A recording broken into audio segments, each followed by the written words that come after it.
Let me start by saying that Peter Terry was addicted to heroin. We were friends in college and continue to be after I graduated. Notice I said I. He dropped out after 2 years of barely cutting it. After I moved out of the dorms into a small apartment, I didn't see Peter as much. We would talk online every now and then. There was a period where he wasn't online for about 5 weeks. I was worried. He was a pretty notorious flake and drug addict, so I assumed he was just stopped caring. Then, one night, I saw him log on. Before I could initiate a conversation, he sent me a message. "David, man, we need to talk." That was when he told me about the NoEnd House.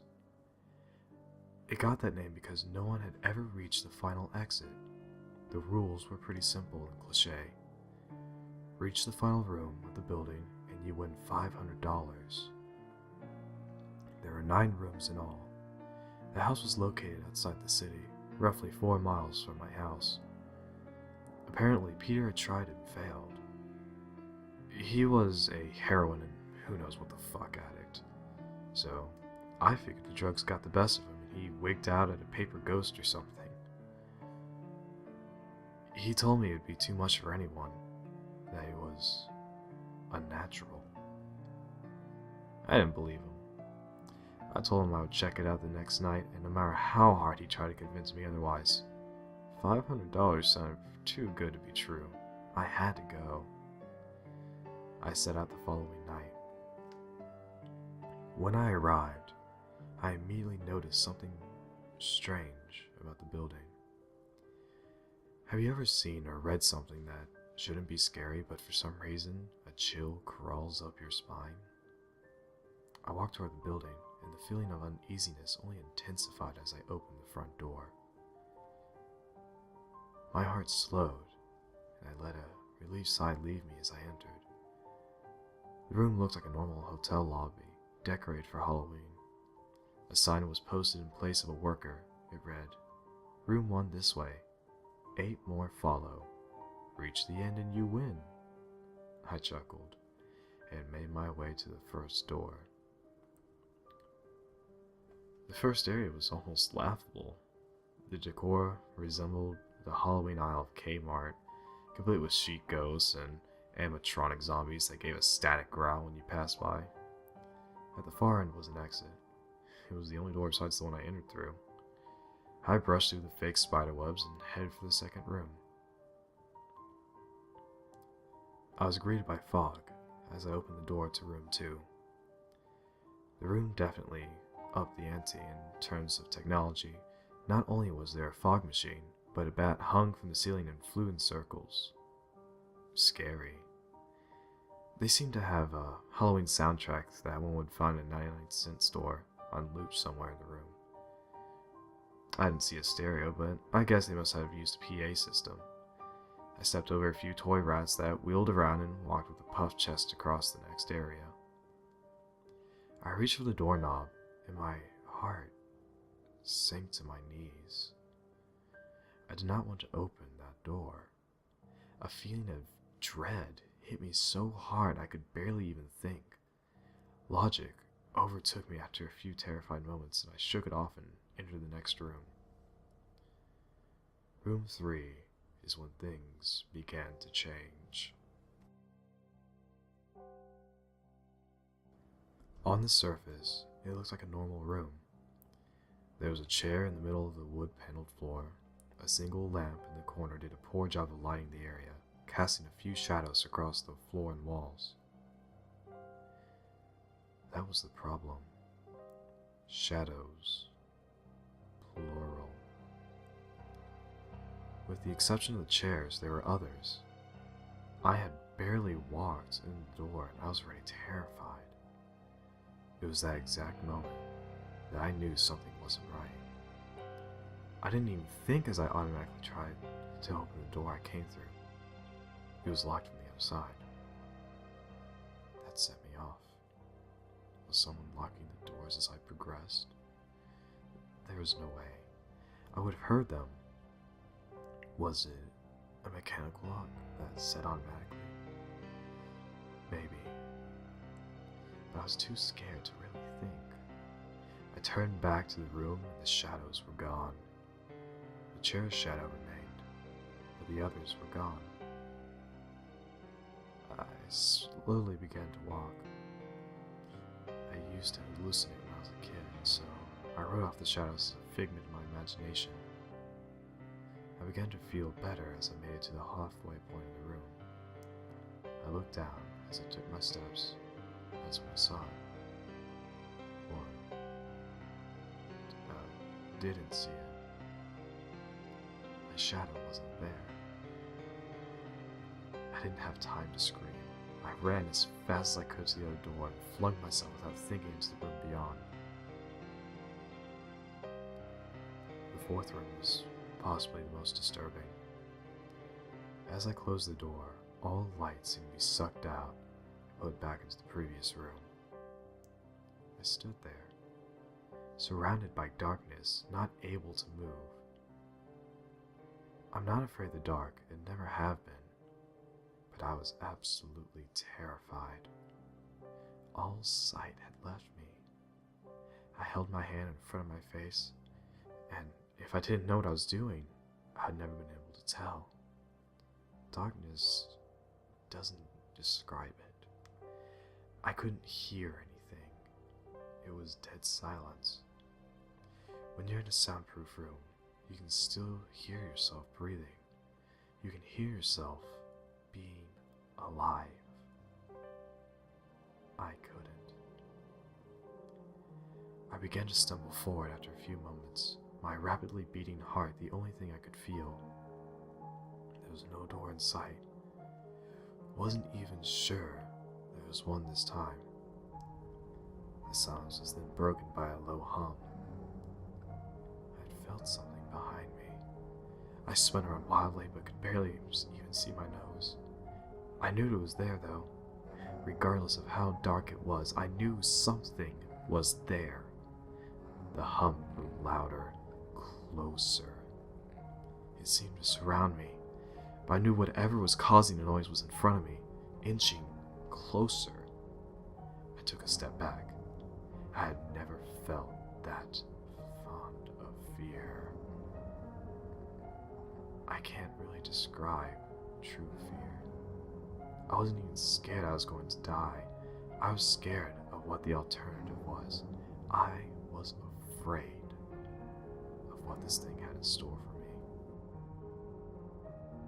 Then the lights flashed for a second and I saw it. Nothing. I saw nothing. And I know I saw nothing there. The room was again plunged into darkness and the hum became a wild screech. I screamed in protest. I couldn't hear this goddamn sound for another minute. I ran backwards, away from the noise, and fumbled for the door handle. I turned and fell into room 5. Before I describe room 5, you have to understand something. I'm not a drug addict. I've had no history of drug abuse or any sort of psychosis, short of the childhood hallucinations I mentioned earlier, and those were only when I was really tired or just waking up. I entered the NoEnd House with a clear head. After falling in front of the previous room, my view of room 5 was from my back, looking up at the ceiling. What I saw didn't scare me. It simply surprised me. Trees had grown into the room and towered above my head. The ceilings in this room were taller than the others, which made me think that I was in the center of the house. I got up off the floor, dusted myself off, and took a look around. It was definitely the biggest room of them all. I couldn't even see the door from where I was. Various brush and trees must have blocked my line of sight with the exit. Up to this point, I figured the rooms were going to get scarier, but this was a paradise compared to the last room. I also assumed whatever was in room 4 stayed back there. I was incredibly wrong. As I made my way back deeper into the room, I began to hear what one would hear if they were in a forest. Chirping bugs and the occasional flap of birds seemed to be my only company in this room. That was the thing that bothered me the most. I heard the bugs and other animals. I didn't see any of them. I began to wonder how big this house was. From the outside, when I first walked up to it, it looked like a regular house. It was definitely on the bigger side, but this was almost a full forest in here. The canopy covered my view of the ceiling, but I assumed it still was there, however high it was. I couldn't see any walls either. The only way I knew I was still inside was that the floor matched the other rooms, the standard dark wood paneling. I kept walking, hoping that the next tree I passed would reveal the door. After a few moments of walking, I felt a mosquito fly onto my arm. I shook it off and kept going. A second later, I felt about 10 more land on my skin in different places. I felt them crawl up and down my arms and legs, and a few made their way across my face. I flailed wildly to get them off, but they just kept crawling. I looked down and let out a muffled scream. More of a whimper, to be honest. I didn't see a single bug. Not one bug was on me, but I could feel them crawl. I heard them fly by my face and sting my skin, but I couldn't see a single one. I dropped to the ground and began to roll wildly. I was desperate. I hated bugs, especially ones I couldn't see or touch. But these bugs could touch me, and they were everywhere. I began to crawl. I had no idea where I was going. The entrance was nowhere in sight, and I still hadn't even seen the exit. So I just crawled, my skin wriggling with the presence of those phantom bugs. After what seemed like hours, I found the door. I grabbed the nearest tree and propped myself up, mindlessly slapping my arms and legs to no avail. I tried to run, but I couldn't. My body was exhausted from crawling and dealing with whatever it was that was on me. I took a few shaky steps to the door, grabbing each tree on the way for support. It was only a few feet away when I heard it, the low hum from before. It was coming from the next room, and it was deeper. I could almost feel it inside my body, like when you stand next to an amp at a concert. The feeling of the bugs on me lessened as the hum grew louder. As I placed my hand on the doorknob, the bugs were completely gone, but I couldn't bring myself to turn the knob. I knew that if I let go, the bugs would return and there was no way I could make it back to room 4. I just stood there, my head pressed against the door marked 6, and my hands shakily grasping the knob. The hum was so loud I couldn't even hear myself pretend to think. There was nothing I could do more but move on. Room 6 was next. And room 6 was hell. I closed the door behind me, my eyes held shut and my ears ringing. The hum was surrounding me. As the door clicked into place, the hum was gone. I opened my eyes in surprise, and the door I had shut was gone. It was just a wall now. I looked around in shock. The room was identical to room 3, the same chair and lamp, but with the correct amount of shadows this time. The only real difference was that there was no exit door, and the one I came in through was gone. As I said before, I had no previous issues in terms of mental stability, but at that moment, I fell into what I know now as insanity. I didn't scream. I didn't make a sound. At first I scratched softly. The wall was tough, but I knew the door was there somewhere. I just knew it was. I scratched at where the doorknob was. I clawed at the wall frantically with both hands, my nails being filed down to the skin against the wood. I fell silently to my knees. The only sound in the room was the incessant scratching against the wall. was there. The door was there. I knew it was just there. I knew if I could just get past this wall. Are you alright? I jumped off the ground and spun in one motion. I leaned against the wall behind me, and I saw what it was that spoke to me. To this day, I regret ever turning around. It was a little girl. She was wearing a soft white dress that went down to her ankles. She had long blonde hair to the middle of her back, and white skin and blue eyes. She was the most frightening thing I'd ever seen. And I know that nothing in my life will ever be as unnerving as what I saw in her. While looking at her, I saw something else. Where she stood, I saw what looked like a man's body, only larger than normal and covered in hair. He was naked from head to toe, but his head was not human and his toes were hoofs. It wasn't the devil, but that moment might as well have been. The form had the head of a ram and the snout of a wolf. It was horrifying, and it was synonymous with the little girl in front of me. They were the same form. I can't really describe it, but I saw them at the same time. They shared the same spot in that room. It was like looking at two separate dimensions. When I saw the girl, I saw the form, and when I saw the form, I saw the girl. I couldn't speak. I could barely even see.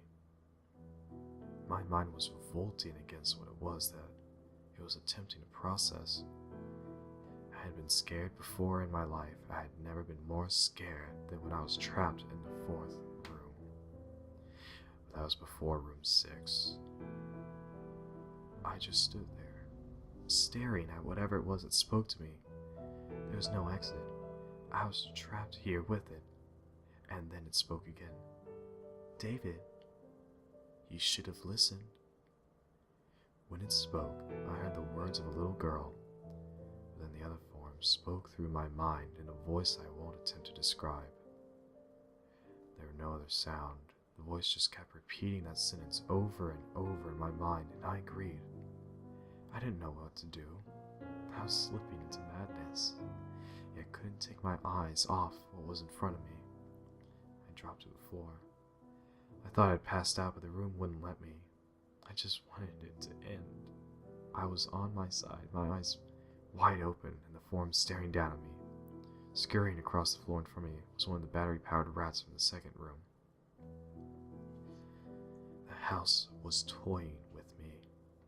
But for some reason, seeing that rat pulled my mind back from whatever depths it was headed, and I looked around the room.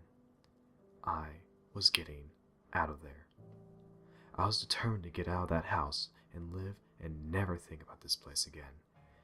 I knew this room was hell, and I wasn't ready to take up a residency. At first, it was just my eyes that moved. I searched the walls for any kind of opening. The room wasn't that big, so it didn't take long to soak up the entire layout. The demon had taunted me, the voice growing louder as the form stayed rooted where I stood. I placed my hands on the floor, lifted myself up on all four, and turned to scan the wall behind me. Then I saw something I couldn't believe. The form was now right at my back, whispering into my mind how I shouldn't have come. I felt its breath on the back of my neck, but I refused to turn around. A large rectangle scratched into the wood, with a small dent chipped away at the center of it. Right in front of my eyes, I saw the large 7 I had mindlessly etched into the wall. I knew what it was. Room 7 was just beyond that wall where room 5 was moments ago. I don't know how I'd done it. Maybe it was just my state of mind at the time. But I had created the door. I knew I had. In my madness, I had scratched into the wall what I needed the most, an exit to the room. Room 7 was close. I knew the demon was right behind me, but for some reason, it couldn't touch me. I closed my eyes and placed both hands on the large 7 in front of me. I pushed. I pushed as hard as I could. The demon was now screaming in my ear. It told me I was never leaving. It told me that this was the end, but I wasn't going to die. I was going to live there in room 6 with it. I wasn't. I pushed and screamed at the top of my lungs. I knew I was going to push through the wall eventually. I clenched my eyes shut and screamed, and the demon was gone. I was left in silence. I turned around slowly and was greeted by the room as it was when I entered. Just a chair and a lamp. I couldn't believe it, but I didn't have time to. I turned back to the 7 and jumped back slightly. What I saw was a door. It wasn't the one I'd scratched in, but a regular door with a large 7 on it. My whole body was shaking. It took me a while to turn the knob. I just stood there for a while, staring at the door. I couldn't stay in room 6. I just couldn't. But if this was only room 6, I couldn't imagine the 7 had in store. I must have stood there for an hour, just staring at the 7. Finally, with a deep breath, I twisted the knob and opened the door to room 7. I stumbled through the door, mentally exhausted and physically weak. The door behind me closed, and I realized where I was. I was outside. Not outside like room 5, but actually outside. My eyes stung. I wanted to cry. I fell to my knees and tried, but I couldn't. I was finally out of that hell. I didn't even care about that prize that was promised. I turned and saw the door I just went through was the entrance. I walked to my car and drove home, thinking how nice a shower sounded. As I pulled up to my house, I felt uneasy. The joy of leaving NoEnd House had faded and dread was slowly building in my stomach. I shook it off as residual from the house and made my way into the front door. I entered and immediately went up to my room. There on my bed was my cat, Basketville. It was the first living thing I had seen all night, and I reached to pet him. He hissed and swiped my hand. I recoiled in shock, as he had never acted like that. I thought, whatever, he's an old cat. I jumped in the shower and got ready for what I was expecting to be a sleepless night. After my shower, I went to the kitchen to make something to eat. I descended the stairs and turned into the family room. What I saw would be forever burnt into my mind. However, my parents were lying on the ground, naked and covered in blood. They were mutilated to near unidentifiable states. Their limbs were removed and placed next to their bodies, and their heads were placed on their chests facing me. The most unsettling part was their expressions. They were smiling, as though they were happy to see me. I vomited and sobbed there in my family room. I didn't know what had happened. They didn't even live with me at the time. I was a mess. And I saw it. A door that was never there before. A door with a large 8 scrawled on it in blood. I was still in the house. I was standing in my family room while I was in room 7. The faces of my parents smiled wider as I realized this. They weren't my parents. They couldn't be, but they looked exactly like them. The door marked 8 was across the room, behind the mutilated bodies in front of me. I knew I had to move on, but at that moment I gave up. The smiling faces tore into my mind. They grounded me where I stood. I vomited again and nearly collapsed. Then the hum returned. It was louder than ever, and it filled the house and shook the walls. The hum compelled me to walk. I began to walk slowly, making my way closer to the door and the bodies. I could barely stand, let alone walk. and the closer I got to my parents, the closer I came to suicide. The walls were now shaking so hard it seems as though they were going to curdle. And still the faces smiled at me. As I inched closer, their eyes followed me. I was now between the two bodies, a few feet away from the door. The dismembered hands clawed their way across the carpet towards me, all while the faces continued to stare. New terror washed over me, and I walked faster. I didn't want to hear them speak. I didn't want the voices to match those of my parents. They began to open their mouths, and the hands were inches from my feet. In a dash of desperation, I lunged toward the door, threw it open, and slammed it behind me. Room 8. I was done. After what I had just experienced, I knew there wasn't anything else this fucking house could throw at me that I couldn't live through. There was nothing short of the fires of hell that I wasn't ready for. Unfortunately, I underestimated the abilities of NoEnd House. Unfortunately, things got more disturbing, more terrifying, and more unspeakable in room 8. I still had trouble believing what I saw in room 8. Again, the room was a carbon copy of rooms 3 and 6, but sitting in the usually empty chair was a man.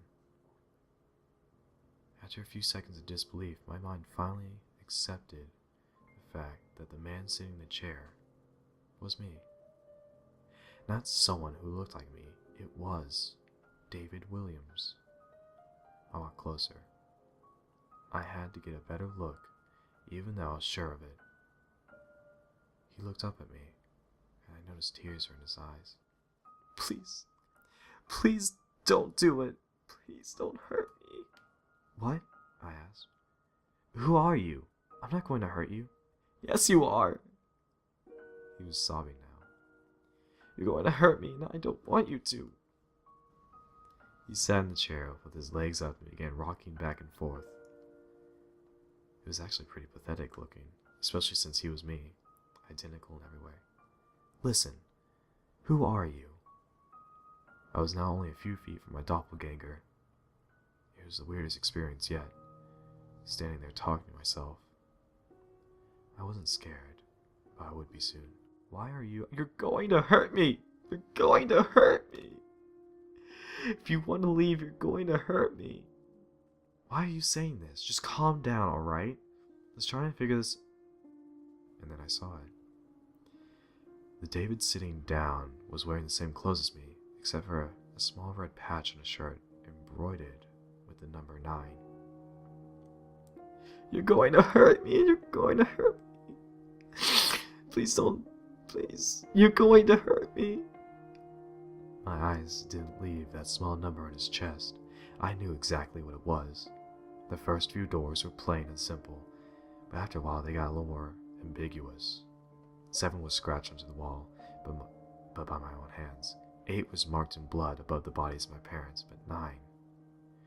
This number wasn't a person, a living person. Worse still, it was a person that looked exactly like me. David, I'd ask. Yes, you're going to hurt me. You're going to hurt me. He continued to sob and rock. He answered David. He was me, right down to the voice. But that 9. I paced around for a few minutes while he sobbed in his chair.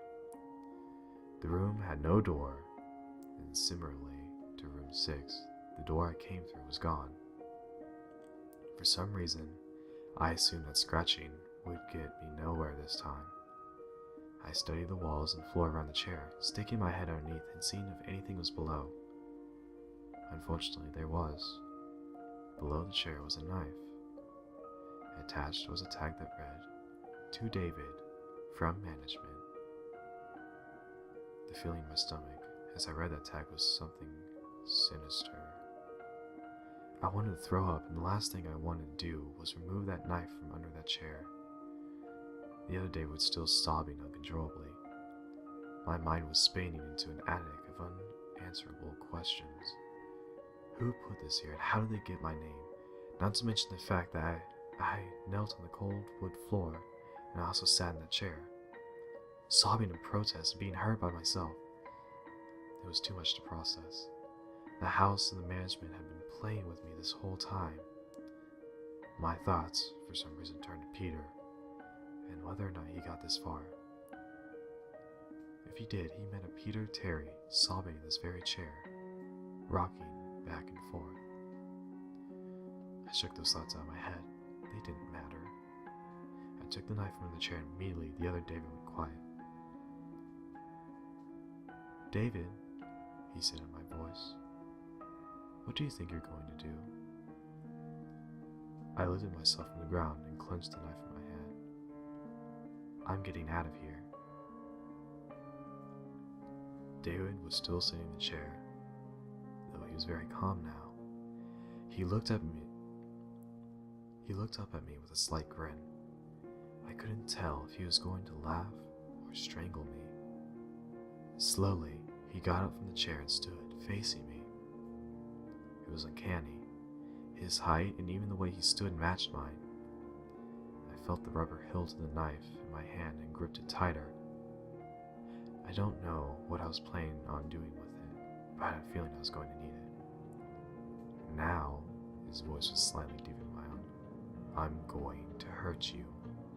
I'm going to hurt you, and I'm going to keep you here." I didn't respond. I just lunged and tackled him to the ground. I had mounted him and looked down, knife poised and ready. He looked up at me, terrified. It was like I was looking in a mirror. Then the hum returned, low and distant, though I still felt it deep in my body. David looked up at me as I looked down at myself. The hum was getting louder, and I felt something inside me snap. With one motion, I slammed the knife into the patch on his chest and ripped down. Blackness fell in the room, and I was falling.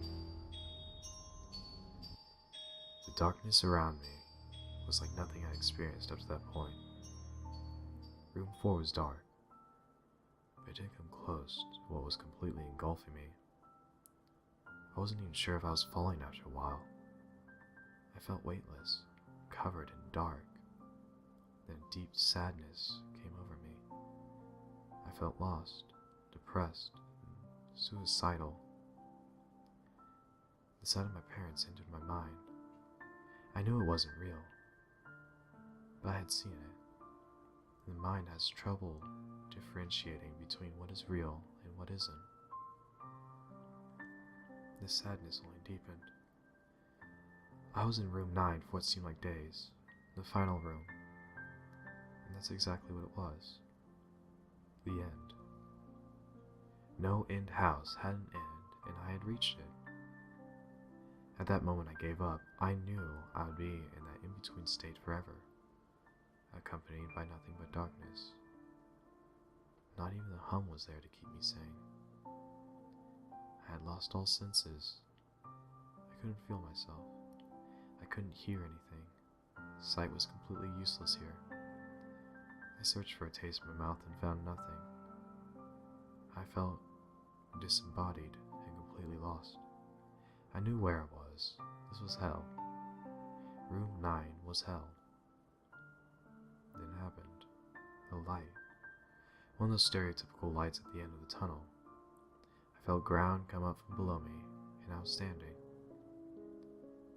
After a moment or two of gathering my thoughts and senses, I slowly walked toward that light. As I approached the light, it took form. It was a vertical slit down to the side of an unmarked door. I slowly walked to the door and found myself back where I started. The lobby of NoEnd House. It was exactly how I left it, still empty, still decorated with childish Halloween decorations. After everything that had happened that night, I was still wary of where I was.